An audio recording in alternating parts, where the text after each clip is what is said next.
अस्सलाम वालेकुम नाज़रीन, welcome to the show economy in focus. मैं हूं आपकी मेज़बान नताशा हसीब। नाज़रीन, सबसे पहले बात करेंगे आज उस खबर की जिसकी वजह से काफ़ी हद तक टैक्स कलेक्शन में मदद होगी। एग्रीकल्चर टैक्स के हवाले से आज हम बात करेंगे।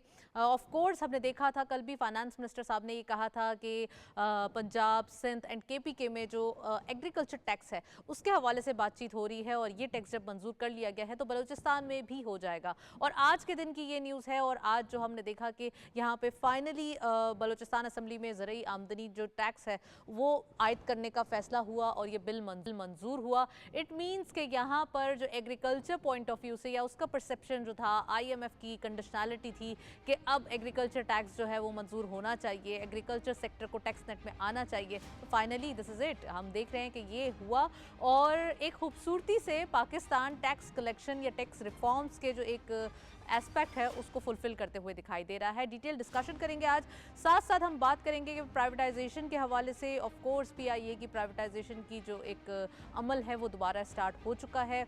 काफ़ी चीज़ें हैं जो सामने आ रही हैं, इसके हवाले से भी डिटेल डिस्कशन करना ज़रूरी है। पाकिस्तान के लिए कितना ज़्यादा ज़रूरी है प्राइवेटाइजेशन ऑफ SOEs, आज इसके बारे में बात करेंगे। और साथ साथ कल हमने देखा था पाकिस्तान एंड सऊदी अरब का जो एक रिलेशन मजबूत हो रहा है, कुछ मेमोरेंडम साइन हुए, $1.61 बिलियन के हवाले से 2 मुआहदों पे डिस्कशन हुई और 2 मुआहदों पे दस्तखत भी हुए। प्राइम मिनिस्टर साहब मौजूद थे, एक हाई अप डेलीगेशन यहाँ पर आया और जल्द ही हमने देखा कि ये मुआहदे फटाफट साइन हुए। क्या इन्वेस्टमेंट होंगी, आज इसके बारे में बात करेंगे। हमारे रेमिटेंसेस बहुत बढ़ते हुए दिखाई दे रहे हैं, रेमिटेंसेस का बढ़ना साल साल और ख़ासकर जो GCC कंट्रीज़ की अपडेट्स है ना, उसके अंदर एक कमाल की जो है हम कह सकते हैं कि एक हाइप क्रिएट हो रही है। यहाँ पे हमारी जो एक वर्कफोर्स है वो बहुत जा रही है। इसके हवाले से आज डिटेल डिस्कशन करेंगे। Of course Pakistan and Saudi bilateral relation strong होंगे तो आने वाले दिन बहुत बेहतर होंगे। इन तमाम चीज़ों पर बात करेंगे। साथ साथ हमारे पास जो इकोनॉमिक रिवाइवल के हवाले से चीज़ें हैं वो सामने आ रही हैं। इकॉनमी कितना ज़्यादा स्ट्रॉन्ग होगी, आने वाले कितनी चीज़ें फुलफिल होंगी, इन तमाम चीज़ों पे अच्छा एक रिपोर्ट देखते हैं हमारे पास इकॉनमी के हवाले से, फिर वापस आते हैं, मज़ीद प्रोग्राम में गुफ्तगू करते हैं।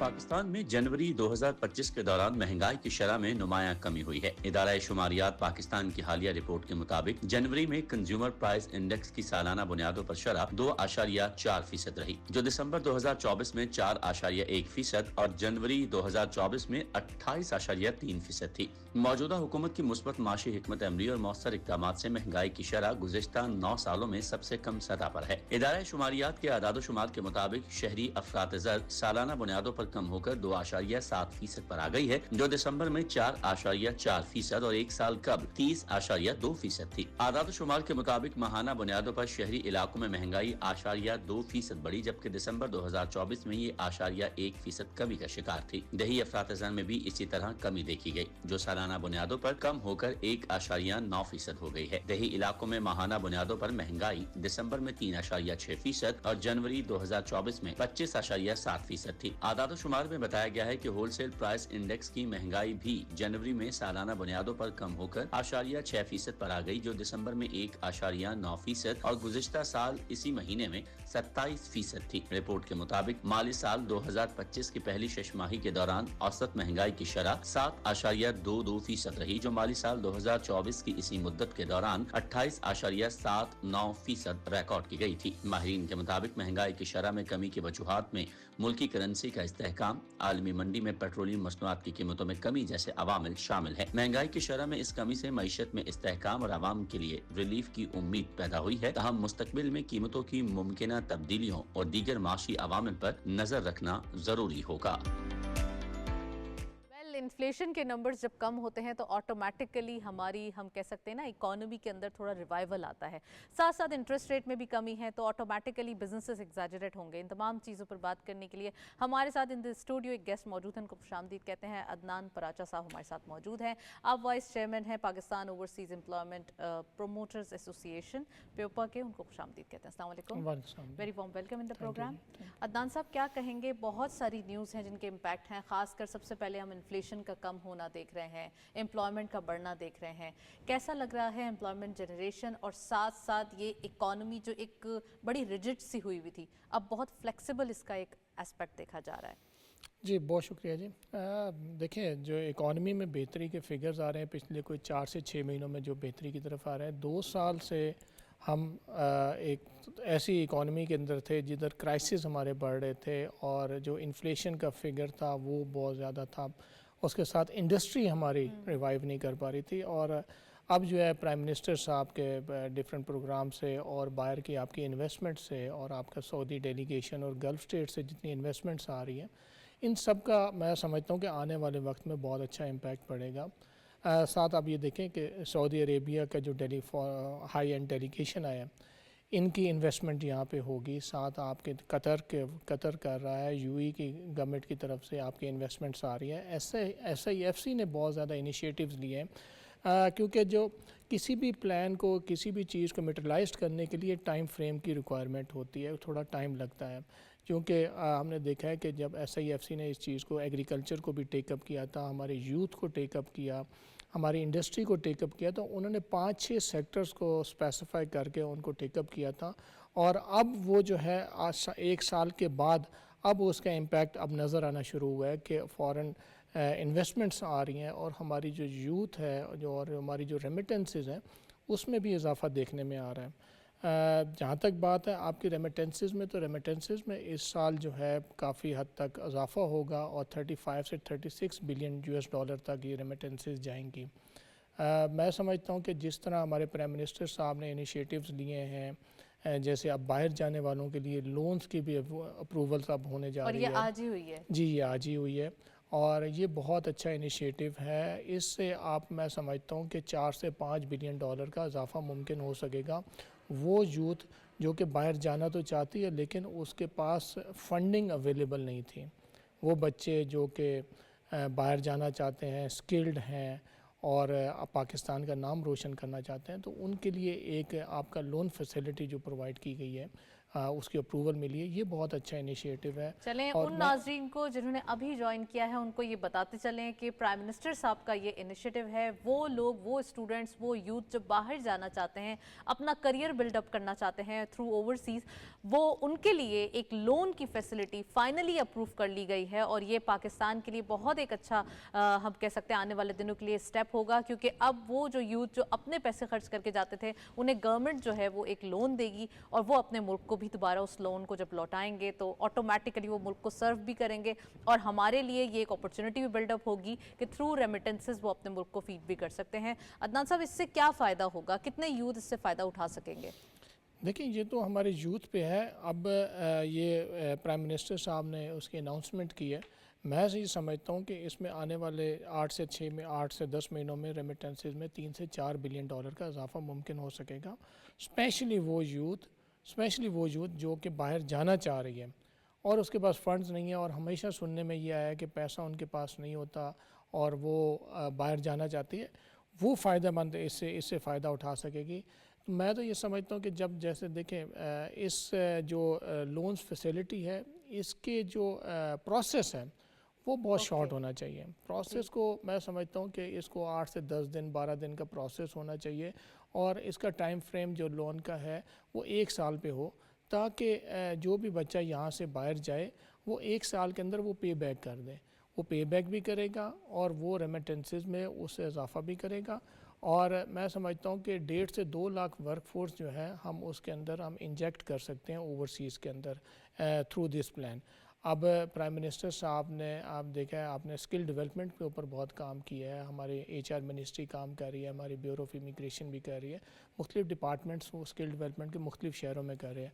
अब उसके साथ साथ ये इनिशिएटिव लेना, ये उसके साथ ये सोने पे सुहागा है। और मैं समझता हूँ कि वो स्किल्ड बच्चा जो कि 6 महीने की या 1 साल की ट्रेनिंग लेगा उसके स्किल डेवलपमेंट से, उसके बाद वो थोड़ा सा एक्सपीरियंस लेके ही विल बी एलिजिबल और she will be eligible to go abroad और पाकिस्तान के एज ए सफ़ीर के तौर पे बाहर नुमाइंदगी कर सकेंगे। और साथ ही जो लोन फैसिलिटी हो जाएगी तो मैं समझता हूँ कि वो बच्चे का जाना बहुत आसान हो जाएगा कि जैसे उसके एक्सपेंडिचर्स, उसके टिकट्स, एग्जैक्टली टिकट्स होते हैं, वीज़ा तमाम कॉस्ट होते हैं, alternate गवर्नमेंट के टैक्सेस वगैरह जो इधर हम वो पे करके जाता है। और इससे मैं आपको चीज़ बताऊँ, जो इलीगल इमिग्रेशन और इलीगल तरीके से जो लोग जाते हैं उसमें बहुत ज़्यादा कमी आएगी, क्योंकि जब आपको गवर्नमेंट टेकअप कर रही है, गवर्नमेंट ऑन कर रही है आपको, जब गवर्नमेंट आपको ऑन कर लेती है तो उसके बाद और आसान रास्ता आपको दे देती है, तो वो फिर मैं समझता हूँ कि बाहर जाना उसके लिए आसान हो जाता है।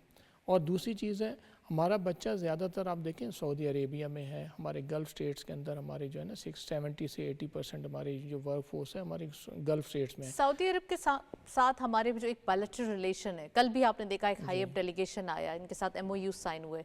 साथ साथ अगर हम बात करें थोड़ा सा वर्क फोर्स के हवाले से भी, तो हमारी एक अच्छे रिलेशनशिप है, यानी कि अगर वर्क फोर्स का एक बल्क में देखा जाए तो सऊदी अरब जाना या GCC कंट्रीज़ जाना उनकी प्रायोरिटी होता है। ऐसा क्यों होता है? और दूसरा ये कि ज़्यादातर गल्फ़ कंट्रीज़ में ही क्या अच्छी इनकम के फैसिलिटेशंस हैं, या यूरोपियन मार्केट्स के लिए आजकल क्या ट्रेंड चल रहा है? देखिए ट्रेंड तो हर मुल्क का है। देखिए यूरोपियन मार्केट के अंदर जो जो रिक्वायरमेंट है वो हम उस साइड पे अब जाना स्टार्ट कर रहे हैं स्किल डेवलपमेंट के प्लान के तहत। लेकिन हमारे जो गल्फ़ स्टेट्स के अंदर जो हमारी वर्क फोर्स जाती है, देखिए हमारा आपका रेमिटेंसेस 25 से 26% आपका सऊदी अरेबिया से सिर्फ जनरेट होता है मंथ ऑन मंथ बेसिस पे, और 20-21% आपका जनरेट हो रहा है यूएई वाली साइड से। तो आपका देखिए 50% के करीब तो आपके रेमिटेंसेस है ही इन दो ममालिक से, यानी कि तकरीबन $1.5 बिलियन। जी ये तकरीबन ये आपका सऊदी अरेबिया और यूएई से है, और आपकी वर्क फोर्स भी 60 से 70% इन्हीं दो ममालिक की तरफ जाती है। तो जब इन दो ममालिक की तरफ है तो अब हमें इन ममालिक के साथ रिलेशंस अच्छे करने की और ज़रूरत है। और हमारी वर्क फोर्स क्यों सऊदी अरेबिया को प्रेफरेंस देती है, वो इस वजह से देती है कि हमारे रिलीजियस अटैचमेंट्स हैं वहाँ पे। वो जो भी बच्चा जाता है यहाँ से, वो आपका हज उम्रा वो फैसिलिटीज़ भी उसको अवेलेबल होती है। और हमारी जो रेमिटेंसेस में है, आप देखें मेजर चंक है ही इन ममालिक के साथ।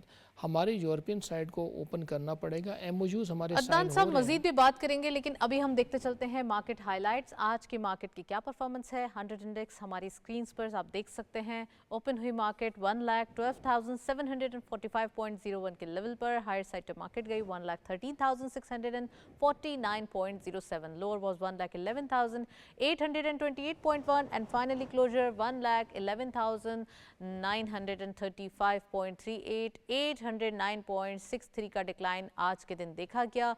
हम कह सकते हैं कि ये जो एक नंबर्स हैं मार्केट के अंदर 1,11,000 के ऊपर आ चुके हैं। इट मींस के मार्केट में अभी बाय ऑन डिप्स के ऑप्शन बन रहे हैं अगेन, और मार्केट में जो एक हम कह सकते हैं कुछ सेलिंग प्रेशर देखा जा रहा है, वो आने वाले दिनों में बाइंग लेवल पर फिर तब्दील हो सकता है। Market again all time highs numbers पे है, और यहाँ के नंबर्स पे कंसोलिडेशन होना, फिर आने वाले दिनों में एक पॉज लेकर आगे जाना मार्केट की प्रायोरिटीज़ हो सकती हैं। हम बात कर रहे हैं पाकिस्तान और गल्फ़ कंट्रीज़ के हवाले से, साथ साथ यूरोपियन मार्केट्स में किन सेक्टर्स के अंदर ज़्यादा एक वैक्यूम मौजूद है? अगर हमारे जो यंगस्टर्स हैं, यूथ हैं, जब उनको ये गवर्नमेंट की जानिब से फैसिलिटी है कि वो लोन लें और अपना करियर बिल्डअप करें, तो कहाँ जाना चाहिए उन्हें? किधर अपनी हम कह सकते हैं ना फोकस करना चाहिए? देखिए जो सेक्टर्स हैं उसमें तो सेक्टर हॉस्पिटैलिटी का सेक्टर है, पैरामेडिकल का सेक्टर है, IT का सेक्टर है और कंस्ट्रक्शन का सेक्टर है। ये 4 सेक्टर्स ऐसे मेजर सेक्टर्स हैं जिस पे आपके वर्क फोर्स को फोकस करना चाहिए, और यहाँ से जितनी भी ट्रेनिंग्स वगैरह है उसको हासिल करना चाहिए। IT पे बहुत अच्छा फोकस कर रही है गवर्नमेंट ऑफ पाकिस्तान, हमारे डिपार्टमेंट्स कर रहे हैं। हॉस्पिटैलिटी पे बहुत अच्छे हमारे पब्लिक प्राइवेट पार्टनरशिप पे इंस्टीट्यूट्स हैं डिफरेंट स्टेशंस पे। मैं समझता हूँ कि इसकी तरफ भी हमें फोकस करना है। और जैसे जैसे देखें आप दुनिया के अंदर जो है ना पैरामेडिकल स्टाफ की बहुत ज़्यादा रिक्वायरमेंट आ रही है, स्पेशली आपकी यूरोपियन साइड पे हमारी पैरामेडिकल की रिक्वायरमेंट है। तो मैं अपने यूथ को ये रिक्वेस्ट करूँगा कि पैरामेडिकल वाली साइड पे हेल्थ सेक्टर के अंदर आप फोकस करें और उसमें अपना कैरियर बिल्ड करें। स्पेशली वो बच्चे जो कि इंटरमीडिएट हैं या मैट्रिकुलेट हैं, वो हेल्थ सेक्टर के अंदर अपना डिप्लोमाज ने 1 साल का और 3 साल का, और वहाँ यूरोपियन साइड पे आप यूरोपियन सेक्टर की तरफ फोकस कर सकते हैं, गल्फ़ स्टेट्स की तरफ फोकस कर सकते हैं। प्राइम मिनिस्टर साहब से मैं दरख्वास्त करूँगा प्लेटफॉर्म से कि हमारे जो ओवरसीज़ जो हमारे पाकिस्तानी हैं, वो उनके लिए, हमारे जो जाने वाले लोग हैं उनके लिए हमें और ज़्यादा आसानियाँ पैदा करने की ज़रूरत होगी। उन्होंने हमें ऑन बोर्ड लिया हुआ है, मिनिस्ट्रीज़ ने हमें ऑन बोर्ड लिया हुआ है। इनके लिए हमें बहुत ज़्यादा आसानी पैदा करनी है ताकि ये जो हमारे जो रेमिटेंसेस हैं, मैं पहले भी दरख्वास्त कर चुका, आज भी मैं कह रहा हूँ कि इसके अंदर अभी भी बहुत ज़्यादा एक स्पेस अवेलेबल है। हम इसको अदनान साहब $36 बिलियन पर ईयर हम देख चुके हैं, पर एनम ये नंबर्स हैं, कितनी गुंजाइश समझते हैं आप? 52 से 54 बिलियन डॉलर आप अगले 1 से डेढ़ साल के अंदर आप कर सकते हैं। अगर इतने यही जी नहीं देखें, होमवर्क चलता रहा। नहीं होमवर्क इसके अंदर एडअप करनी पड़ेंगी चीज़ें, 2 से 3 चीज़ें ऐसी हैं जो कि आप एडअप कर दें। और ओवरसीज़ पाकिस्तानी इसको किस तरह ऑन बोर्ड लेना है, तो मैं आपको अश्योर कर सकता हूँ कि इसके अंदर 12 से 15 से 17 अरब डॉलर का अभी भी वैक्यूम अवेलेबल है। देखिए उस वैक्यूम को हमने, जैसे ही हम ओवरसीज़ हमारे पाकिस्तानीज़ हैं उनको ऑन बोर्ड लेंगे और यहाँ से हम फैसिलिटीज़ प्रोवाइड करेंगे, जिसमें आज देखें ये लोन वाली जो अब प्राइम मिनिस्टर साहब ने अनाउंसमेंट की है।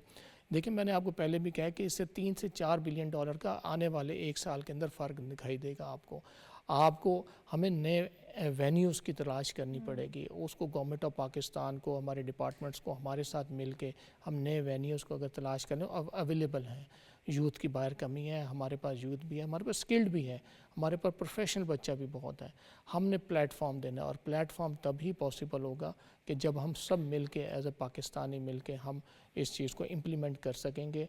और मैं समझता हूँ कि जो हमारे ओवरसीज़ पाकिस्तानी भी जो रेमिटेंसेस भेजते हैं, 2-3 ऐसे प्लान्स हैं जो कि हमारी गवर्नमेंट कर दे, तो मैं आपको एश्योर कर सकता हूँ कि फ़िस्कल ईयर 2025 से 2026 जो है आपके रेमिटेंसेज इसी प्रोग्राम में 45 अरब डॉलर से ऊपर होंगी। चलें जी, ये एक बहुत ही ऑप्टिमिज्म हम कह सकते हैं क्रिएट होगा कि रेमिटेंसेस बढ़ते हुए दिखाई दें और आने वाले दिनों में एक ओवरसीज़ एम्प्लॉयमेंट है वो बढ़े, और हम कह सकते हैं रेमिटेंसेस बढ़ेंगे तो ऑटोमेटिकली हमारे लिए एक अच्छा डॉलर जनरेशन होगी, फॉरेन एक्सचेंज जनरेशन होगी। साथ साथ हम बात कर रहे हैं यकीनन प्राइवेटाइजेशन के हवाले से। अच्छा, जो यकीनन प्राइवेटाइजेशन होगी इकॉनमी के लिए तो बहुत बेहतरीन एस्पेक्ट होगा, साथ साथ आप इकॉनमी के अंदर क्या एडअप होते हुए देखते हैं? देखिए प्राइवेटाइजेशन देखें जो हमारे अदारे जो इस टाइम पे लॉसेस में चल रहे हैं या जो लॉस पे चल रहे हैं, ये बिल्कुल बंद है, उसको प्राइवेटाइज कर देना ही बेहतर है। देखिए जो टैक्सेस हैं हमारे ऊपर, जो टैक्सेस पब्लिक पे लगते हैं, तो डेफिनेटली वो जो लॉसेस में चल रहे हैं उसको कहीं ना कहीं से तो हमने बोरो करना है, तो वो अल्टीमेटली आवाम पे आता है। तो हमें ऐसे डिसीजंस लेने पड़ेंगे जो कि गवर्नमेंट ऑफ पाकिस्तान ले भी रही है, तो इसको हमें हमारे पाकिस्तानी बीइंग पाकिस्तानी इसको पॉजिटिव लेना पड़ेगा हमें, कि अगर कोई हम अदारा प्राइवेटाइज करना जा रहे हैं और उसमें 5 से 10 हज़ार या 12 हज़ार हमारा जो फैमिलीज़ हैं जो वो अफेक्ट होंगी या उनको एडजस्ट किया जाएगा, उसका देखें, उसका दूसरे एंड पे देखेंगे तो आपका वो उसके अदारे का जो लॉस है वो आपके 24 करोड़ पब्लिक पे पड़ता है। वो जितना भी लॉस हो रहा है वो अल्टीमेटली टैक्स की सूरत के अंदर आम पाकिस्तानी वो पे कर रहा होता है। तो मैं समझता हूँ कि ये अदारों को प्राइवेटाइज कर देना चाहिए, जिसमें PIA भी है, स्टील मिल्स भी है और जितने भी अदारे जितने भी चल रहे हैं, और उनको देखें कि उसको प्लान आउट करके, या फॉरेन इन्वेस्टमेंट हमें अगर उधर उसमें मिल जाती है और तो फॉरेन इन्वेस्टर आ जाएगा, तो मैं एश्योर कर सकता हूँ कि आने वाले टाइम में यही अदारे हमारे जो हैं जो प्राइवेटाइज होंगे या हम इंटरनेशनल कंपनीज के साथ मिलके चलाएंगे, तो यही दोबारा से नाम बिल्टअप कर सकते हैं। अच्छा अदनान साहब, अब हम देख रहे हैं रीजन के अंदर चाहे एक्सपोर्ट्स हो चाहे रेमिटेंसेस हमें चाहिए हो, हम देख रहे हैं तमाम in the region, in other countries, European markets, हमारे लिए तमाम एक एवेन्यूज़ ओपन है। तो हमें अभी कहाँ ज़्यादा काम करने की ज़रूरत है कि हम वहाँ से ज़्यादा अपने लिए फ़ॉरेन एक्सचेंज जनरेट कर सकते हैं?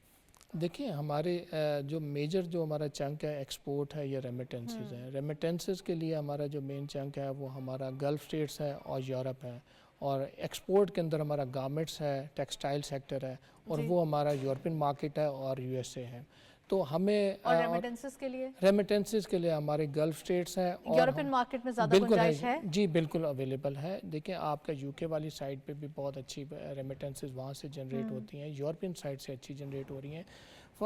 गल्फ़ स्टेट्स तो हमेशा टॉप ऑफ द लाइन रहा है, आपका सऊदी अरेबिया, फिर उसके बाद UAE जाता है, फिर ओमान आपका, और उसके बाद कतर, और साथ ही आपका UK वाला सेक्टर, और फिर यूरोपियन मार्केट्स हैं। यूरोपियन मार्केट्स में इस टाइम पे रेमिटेंसेस का इजाफा मुमकिन है। UK वाली साइड से जो यूरोपियन कंट्रीज़ हैं वहाँ पे हमारी वर्क फोर्स भी कम जा रही है, और वहाँ पे जितने भी हमारे ओवरसीज़ पाकिस्तानी रह रहे हैं उनका फिगर कम है।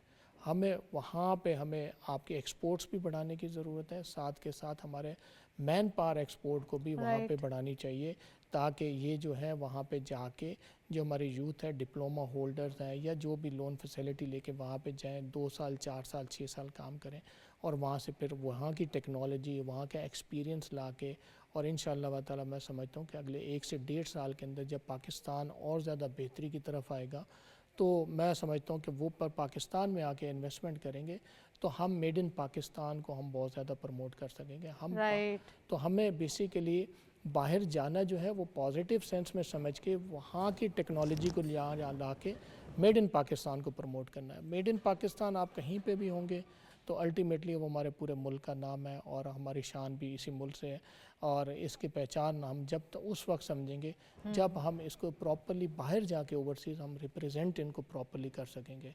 और गवर्नमेंट ऑफ पाकिस्तान, हमारे आर्मी चीफ, हमारे इदारे इस टाइम पे काम कर रहे हैं इसमें, और मैं उम्मीद करता हूँ कि आने वाला वक्त 2025 के बाद 2026 पाकिस्तान के लिए बहुत ज़्यादा बेहतर होगा। अच्छा, गवर्नमेंट ने डायरेक्टली जो यूथ के लिए ये इनिशिएटिव लिया है, ये आप यूथ को क्या मैसेज देंगे?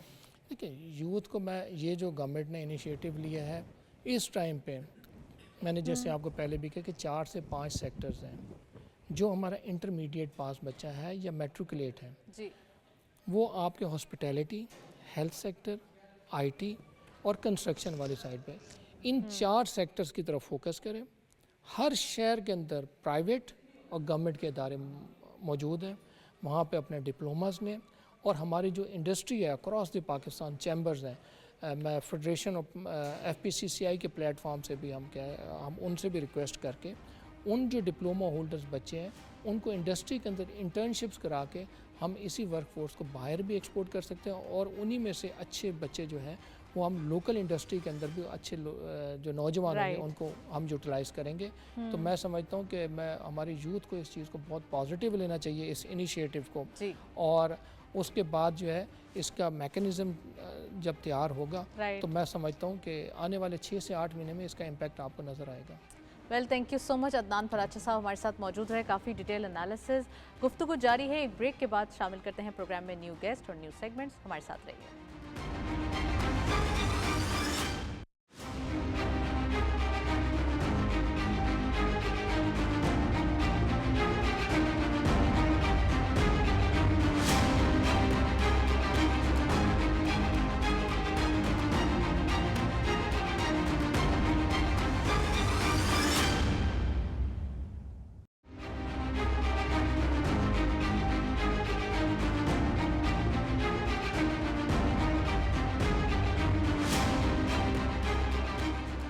Welcome back. सेकंड सेगमेंट में खुशामदीद। हम देख रहे हैं पाकिस्तान और ईरान के चैम्बर्स के दरमियान तजारती हजम बढ़ाने के लिए काफ़ी कोशिशें की जा रही हैं।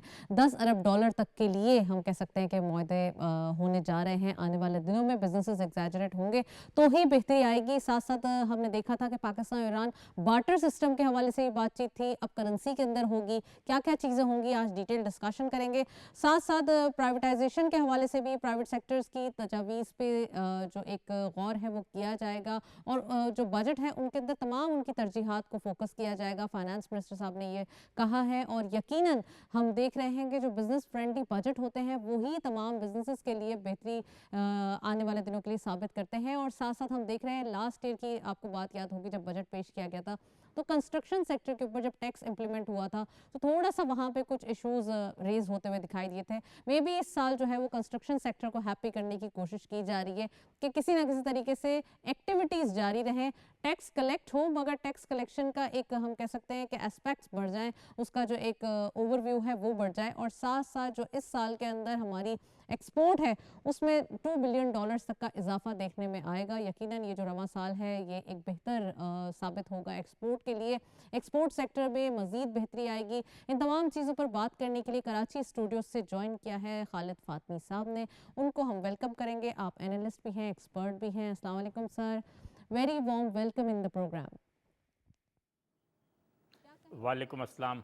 देखी जा रही है पाकिस्तान ईरान के हवाले से रिलेशंस बहुत स्ट्रॉन्ग होने जा रहे हैं, चेंबर्स के अंदर डिस्कशन हो रही है, और $10 बिलियन तक की एक्सपोर्ट को बढ़ाने का या एक ट्रेड को बढ़ाने का जो है वो एक फोकस किया जा रहा है।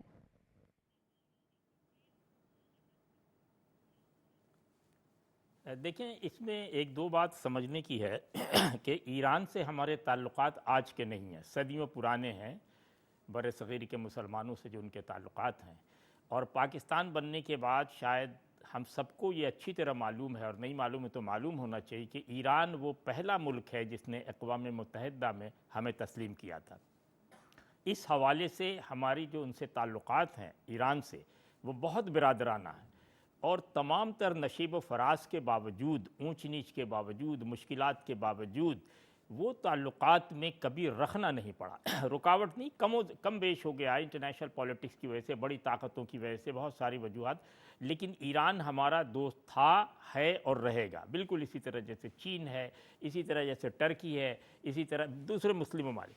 तो मैं ये समझता हूँ ये जो chamber of commerce and industry Lahore ने ये कदम उठाया है, और जो पूरे पाकिस्तान के लिए, और वहाँ खुरासान से तशरीफ़ भी लाए हैं लोग, तो मैं समझता हूँ कि ये बहुत अच्छा कदम है। बार्टर में भी हमारे पास बेशुमार गुंजाइश हो, और जो ख़ास चीज़ें जिसकी हमें ज़रूरत है वो ईरान से हम इंपोर्ट भी कर सकते हैं, और जो उन्हें ज़रूरत है हम यहाँ से एक्सपोर्ट भी कर सकते हैं। तो मैं समझता हूँ कि ये कदम, जैसा कि आपने ख़ुद कहा 10 अरब रुपए के हवाले से, मैं समझता हूँ ये बहुत, और ख़ास के मैं यहाँ पर ये इंडिकेट करना ज़रूरी समझूँगा कि जिन हालात से पाकिस्तान गुज़र रहा है और गुज़रता आ रहा है, काफ़ी बेइत्मीनानी और बेसुकूनी थी मुल्क में, जो हम ये देखते हैं कि ग्रेजुअली काम डाउन हो रही, कम होती जा रही है, और शुबहात भी आहिस्ता आहिस्ता उसका ग्राफ नीचे जा रहा है। लोगों में एतमाद का ग्राफ आहिस्ता आहिस्ता ऊपर आ रहा है, जो बहुत अच्छी। आप देख लें इन्फ्लेशन किस तेज़ी से नीचे आया पिछले 20-25 साल में। इसी तरह आप देखिए इंटरेस्ट रेट में आपने कैसे वापस पहुंच गया। इंशाअल्लाह ताला उम्मीद ये कि साल डेढ़ साल में अगर ये 9 और 10% पे आ जाएगा तो बहुत ज़्यादा ग्रोथ दोबारा हो जाएगी।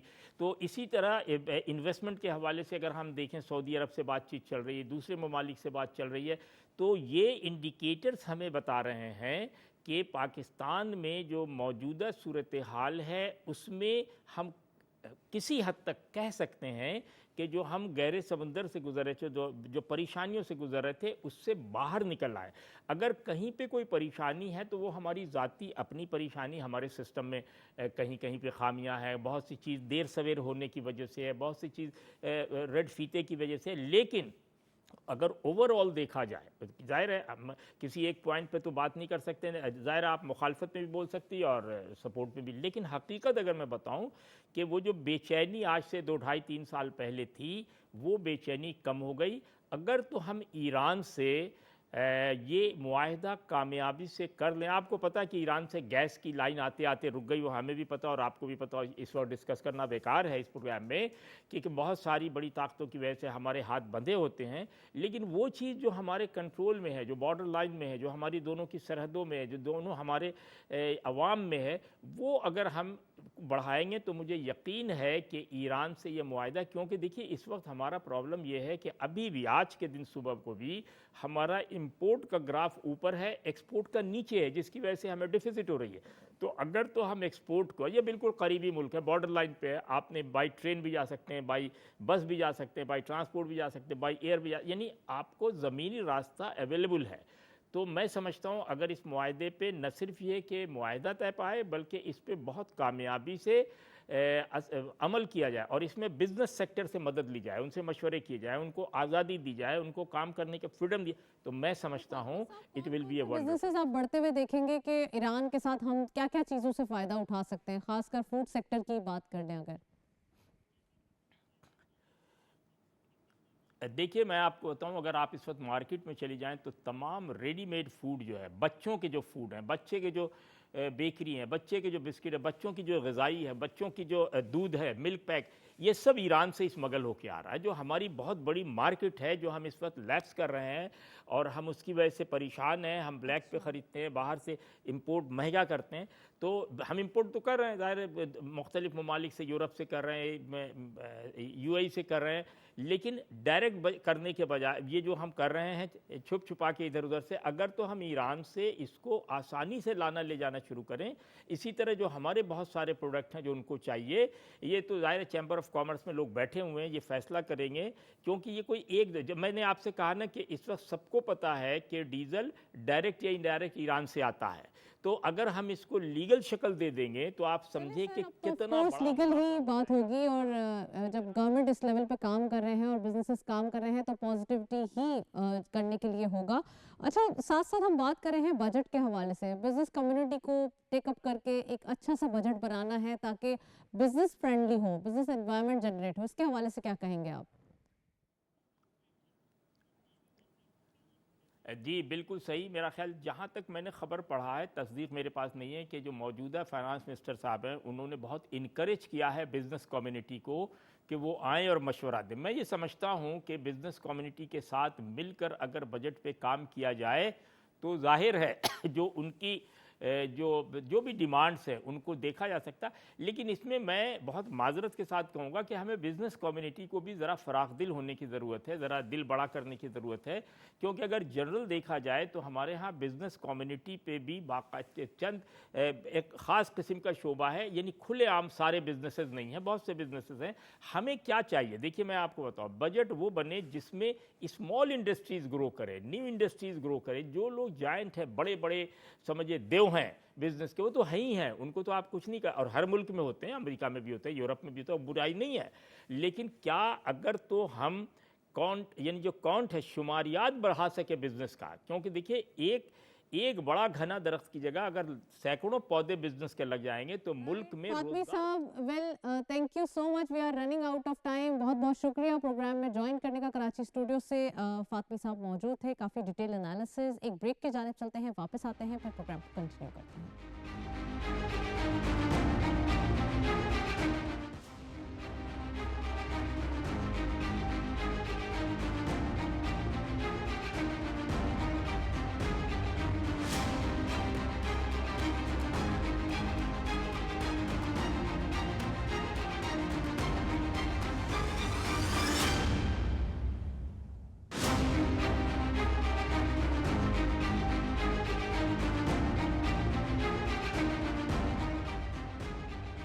वेलकम बैक नाजरीन। प्रोग्राम के दूसरे हिस्से में ही खुशामदीद अगेन। हम देख रहे हैं कि ओवरऑल इकोनॉमिक रिवाइवल के लिए काफ़ी इनिशिएटिव्स लिए जा रहे हैं। बिजनेस कम्युनिटी के हवाले से भी बात करेंगे। ओवरऑल हम बिजनेसेस एग्जैजरेट करने की बात कर रहे हैं। यहाँ पर डिफरेंट जो है इन्फ्लेशन के नंबर्स हैं वो हमारे पास मौजूद हैं। इन्फ्लेशन इन पाकिस्तान 2.8% के करीब करीब आ चुकी है।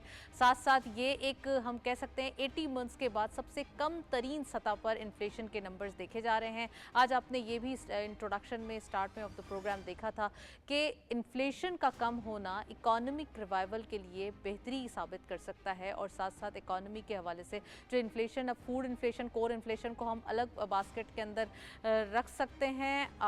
इन तमाम चीज़ों पर बात भी करेंगे। साथ साथ हम कमोडिटीज़ के हवाले से देखते चलेंगे आज के अपडेट्स हमारे पास क्या हैं। Let's have a look on screens. Commodities के हमारे पास नंबर्स मौजूद हैं। आज की जो स्पेसिफिकली मार्केट के अंदर गोल्ड की पर तोला प्राइस 2,94,379 रुपीज़ आज की लोकल मार्केट में नंबर्स हैं, जबकि गोल्ड पर 10 gram 2,52,651 rupees. International gold rate पर $2,814.17। ऑयल WTI पर बैरल $72.01। ऑयल ब्रेंट क्रूड पर बैरल $75.28। एंड नेक्स्टली करेंसीज में सबसे पहले यूरो बाइंग रही 286.55 rupees, selling was 287.07। UK pound buying रही 344.8, selling was 345.42। US dollar buying रही 278.95, selling was 279.45। Lastly Chinese yuan buying रही 38.16, selling was 38.23। Nextly Saudi riyal buying रही 74.07, selling was 74.2। UAE dirham buying at 76.15, selling was 76.29। Omani riyal buying रही 723.4, selling was 724.7। And lastly Kuwaiti dinar buying रही 900.31, selling was 901.93। ये थे forex और commodities के latest update आज के दिन हमने देखे। अच्छा, आज के दिन हमारे साथ इन द स्टूडियो गेस्ट मौजूद हैं, उनको खुशामदीद कहते हैं। हमारे साथ सैयद असद मशहदी साहब मौजूद हैं। आप बिजनेसमैन हैं और फॉर्मर प्रेसिडेंट हैं Rawalpindi chamber of commerce and industries के। उनको वेलकम करेंगे। अस्सलाम वालेकुम sir, very warm welcome in the program. Sir क्या कहेंगे, इकॉनमी की बात हो रही है, ख़ासकर हम इन्फ्लेशन से ही स्टार्ट करेंगे। इन्फ्लेशन के नंबर्स 2.8% इस मंथ के देखे जा रहे हैं, लेकिन आने वाले दिनों में हो सकता है कि ये अपवर्ड डायरेक्शन में जाए, क्योंकि इंटरनेशनल ऑयल प्राइसेस आप बढ़ते हुए देख रहे हैं। देखिए, मिक्सचर में बेहतरी तो आई है अगर हम पिछले फिगर्स लें 1.5-2 साल पहले तो ये इन्फ्लेशन कहीं 27-28% उससे पीछे मतलब डिक्रीज आता जा रहा है, रैपिडली आता जा रहा है। बट अब अच्छा हो इसका अब ट्रिकल डाउन इफेक्ट कंज्यूमर जो प्राइसेस हैं उनके ऊपर आए, जो आपके बेसिक जो फूड आइटम्स हैं उनके ऊपर आए, तो तभी जब आम आदमी की जो क़ुव्वत ख़रीद में इजाफा होगा तो फिर इस पर बेहतरी आएगी। अदरवाइज़ ये आपकी जो प्रेजेंट सिनेरियो है इसमें तो आपकी प्रोडक्शन की जो है ना रफ्तार वो भी कम हो रही है, प्रोडक्टिविटी रफ्तार है। सो जब तक ये प्राइसेस नीचे नहीं आती, महंगाई तो कमी आती है तो अच्छी बात है कि महंगाई की तरफ तो कमी आ रही है, बट जो आम जो कह रहे इस्तेमाल की जो चीज़ें हैं जब उनकी प्राइसेस में कमी आएगी तो फिर ये प्रोडक्शन ओवरऑल इसकी बढ़ेगी, जो आपका सनती सरगर्मियाँ बढ़ेंगी, तब इकानमी के अंदर से आपका इफेक्ट देखेंगे कि वो ज़्यादा आएगा इंशाल्लाह। अच्छा, अब ऑफ कोर्स हम जब इंडस्ट्रीज़ की बात करें तो इंडस्ट्रीज़ के लिए क्या चीज़ें हैं जो अभी आप समझते हैं रिक्वायर्ड हैं? लाइक अभी हमने IPPs के हवाले से डिस्कशन होती हुई देखी, हमने टैरिफ्स के ऊपर डायरेक्टली काम होते हुए देखा, और ये सुनने में आ रहा है कि अभी न्यू टैरिफ्स भी अनाउंस होंगे। बजट के हवाले से फाइनेंस मिनिस्टर ने कहा है कि वो तमाम बिजनेस कम्युनिटी को टेकअप करके फिर बिजनेस फ्रेंडली न्यू बजट बनेगा। लास्ट ईयर की तरह थोड़े से जो टैक्सेस के हवाले से सब एक थोड़ा से खफा थे, अब वो उनको जो है वो एक्चुअली खुश किया जाएगा। इंडस्ट्री के इनपुट्स तो बहुत बड़े हैं। अगर आप बिजली और गैस की प्राइसेस देख लें और परसेंटेज वाइज देख लें, वो कई गुना बढ़े हैं, तो प्रोडक्शन कॉस्ट तो बहुत बड़ी है जिसकी वजह से इंडस्ट्री अपनी मुश्किलात का शिकार रही है। But yes, government is serious. Prime minister Shehbaz Sharif साहब भी हमें देखते हैं कि जो इक़दाम कर रहे हैं, जिस तरह से वो टेक ओवर करना चाहते हैं बहुत सारी चीज़ों को, और इसी तरह जो फाइनेंस मिनिस्टर ने अभी जो फैसला किया है कि जो चैम्बर्स को विज़िट करेंगे और डायरेक्टली इंफॉर्मेशन का और इनपुट लेंगे तो बजट बनाने से पहले, तो ये खुश आनंद है। और वी लुक फॉरवर्ड कि डेफिनेटली ये जो बजट आने जा रहा है इसमें देखें एक पिछले अरसे में रिसेंट पास्ट में एक फैसला किया गया जी कि रियल स्टेट पे बहुत ज़्यादा इन्वेस्टमेंट्स हैं, उसको कट ऑफ किया जाए, टैक्सेस का रेट बहुत इंक्रीज़ किया जाए। उससे डैमेज ये हुआ कि आपकी जो कंस्ट्रक्शन की इंडस्ट्री थी वो सारी की सारी डाउनफॉल तरफ चली गई। तो अब जब ये गवर्नमेंट ने इसको सीरियसनेस के तौर पे लिया और समझा है कि इसमें जो कंस्ट्रक्शन के पैकेज अनाउंस किया जाए उस पर काम भी हो रहा है, और वी लुक फॉरवर्ड कि IMF से अगर ये अप्रूवल हो जाती है और वो पैकेज आ जाता है तो कम से कम ये कंस्ट्रक्शन के जो इंडस्ट्री है इसको ग्रोथ मिलेगा। और इसके साथ साथ आपको बहुत सारी इंडस्ट्रीज़ जो है, जो 70 इंडस्ट्रीज की बात करते हैं हम, इससे रिलेटेड हैं, वो सब ग्रोथ में आएंगी इंशाल्लाह। अच्छा, टैक्स के जो कम करने की बात की जा रही है कंस्ट्रक्शन के ऊपर, वो IMF के अप्रूवल के बाद जो है इम्प्लीमेंट होगा। ऑफ कोर्स IMF का मिशन भी नेक्स्ट मंथ आ रहा है, इसके हवाले से भी बात करना ज़रूरी है। लेकिन मैं आपसे पूछना चाहती हूँ, जो इस एक वीक के अंदर पूरी एक्टिविटीज़ हुई हैं, लास्ट वीक हमने एक अमेरिकन डेलीगेशन देखा था जो पाकिस्तान तशरीफ़ लेकर आया, दूसरा हमने कल के दिन भी देखा कि पाक सऊदी कुछ जो एक मेमोरेंडम साइन हुए हैं और इन्वेस्टमेंट अपॉर्चुनिटीज़ हैं। तो ये इन्वेस्टमेंट अपॉर्चुनिटीज़ कैसे देखते हैं आप? देखिए, कॉन्फिडेंस तो बहाल होता है जब आप देखते हैं कि लोगों का इंटरेस्ट है, जो फॉरेन डेलीगेशंस आ रहे हैं, तो एक कॉन्फिडेंस तो बहाल होता है। पाकिस्तान में अगर ये हम पॉलिटिकल स्टेबिलिटी अगर एक दफ़ा ले आए तो वी लुक फॉरवर्ड कि अभी जो सऊदी डेलीगेशन आया है, सऊदी के साथ आपके रिलेशनशिप पता है, आपको बड़े कॉर्डियल रिलेशनशिप रहे हैं, ब्रदराना रिलेशनशिप रहे हैं, और ये जो 1.2 बिलियन का जो रोल ओवर हुआ है जो हमारा उनके साथ लोन था, उसमें बेसिकली तो डेफर पेमेंट्स थी ऑयल की, और इस तरह कोई $41 बिलियन के करीब जो वाटर ट्रीटमेंट का मानसेरा का प्रोजेक्ट है उसका जो अमाउंट थी, तो टोटल 1.6 बिलियन डॉलर का जो रोलर हुआ है, उससे डेफिनेटली जो हमें इमीडिएट रिलीफ तो मिलेगा। IMF की रिक्वायरमेंट भी यही थी कि आप ये रोल ओवर्स करें अपने जो फ्रेंडली कंट्रीज़ के साथ हैं। तो ये इसी तरह जो अमेरिकन डेलीगेशन होके गया है, एटलीस्ट वी लुक फॉरवर्ड के जो फॉरेन डायरेक्ट इन्वेस्टमेंट्स हैं वो इस मुल्क में आएंगी, और जब इंडस्ट्री में अगर आ जाती हैं और अच्छे IT के प्रोजेक्ट्स लग जाते हैं और जिससे हम अपनी एक्सपोर्ट को इंक्रीज़ कर सकते हैं तो बेहतरी तो आएगी इंशाल्लाह। राइट। अच्छा, जो न्यू टैक्स इम्प्लीमेंट हुआ है एग्रीकल्चर टैक्स के हवाले से, फाइनली वो बिजनेस कम्युनिटी की जो डिमांड थी कि एग्रीकल्चर सेक्टर को टैक्स नेट में लाया जाए, वो फुलफिल हो चुकी है? बिल्कुल। देखिए, ये लॉन्ग अवेटेड था, हमने हमेशा से डिमांड की थी, चैम्बर्स ने हर जगह डिमांड की थी कि प्लीज़ जिसकी भी इनकम है कतई नज़र उसको एक टैक्स स्लैब में लेके आना चाहिए। तो ये लॉन्ग वेटेड था कि इससे कम से कम जो जितने सेगमेंट्स हैं जो भी अर्न कर रहा है वो टैक्स नेट में आएगा, तो कम से कम ये किसी को फीलिंग नहीं आएगी कि जी फलां सेक्टर जो है, और इसका वो exempted है और वो दूसरा नहीं इसका है, मिसयूज भी खत्म होगा। जो बहुत सारे लोग अपनी टैक्स इनका बचाने के लिए इनका शो करते थे, वो मिसयूज भी खत्म हो जाएगा इससे। Well, thank you so much. Asad Mashhadi साहब हमारे साथ मौजूद रहे, काफ़ी डिटेल एनालिसिस और जल्दी से हमने तमाम चीज़ों को क्विकली एक रैप अप किया। आज के दिन हमने डिटेल डिस्कशन की इकोनॉमिक रिवाइवल और ख़ासकर जो इनिशिएटिव्स लिए जा रहे हैं गवर्नमेंट की जानिब से, वो वाकई अभी हम देख रहे हैं उसके इम्पैक्ट्स आ रहे हैं। That's it. इसी नोट पर प्रोग्राम को वाइंड अप करते हैं। इजाज़त दीजिए, अल्लाह हाफ़िज़।